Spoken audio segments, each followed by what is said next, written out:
Ayan, nagluto kami ng ayan, upo. Minsan upo from the farm. Ayan yung napitas namin sa farm.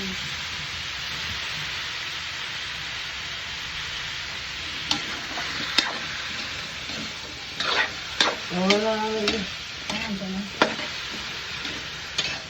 Lahat kami kami.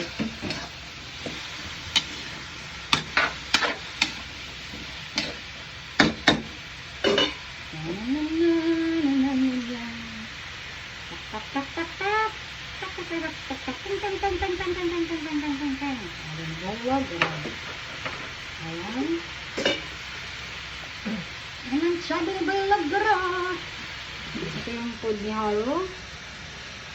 Ayan. Ito yung sa amin. Ito na kintin. Sampang lasa.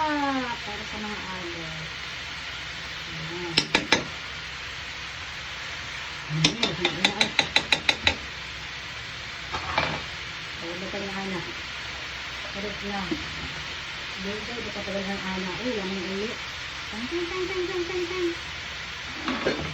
Ano lang, umay lang kasi dala. Nanay dako agto, oh. Ayan.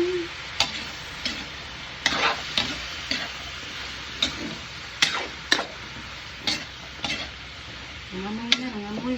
Sumuta, oh. Pero tayo dito magluto ang mga Bisaya. Bisaya food ba yun, bro? Dili. Mga version lang namo. Ang alam yung version, ha? Mga Bisaya magluto mo. Kailangan kayo. Ang lang style. Tuban.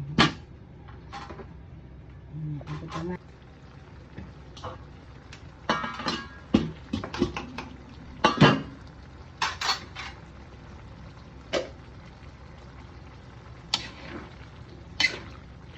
Makarap sa camera. Nakabaya si Grandma G. Di makarap sa camera. Amihan lang nato, ha?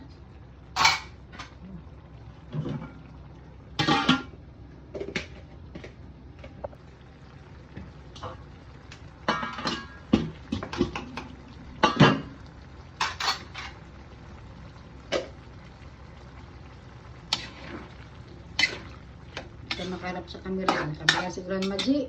Di makarap sa camera. Amihan lang nato, ha?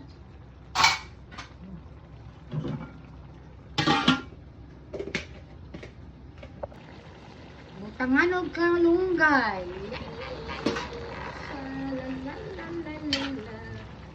Ayan na. Alam mo siya. Gisa lang. Ha? Basta sila alami. Lagi kaya na.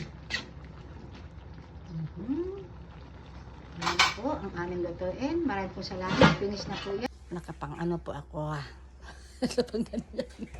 Now lang natin maraming po salamat sa inyo, sa inyong panood, sa aking lutuin na Bisaya na luto. Amin na yung version. Bisaya version na ulam.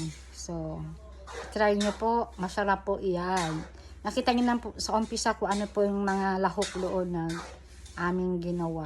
So, hindi na po kami maglalagay ng mga ingredients para isulat pa.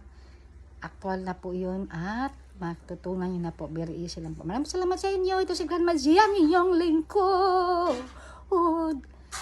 God bless everyone. God bless world.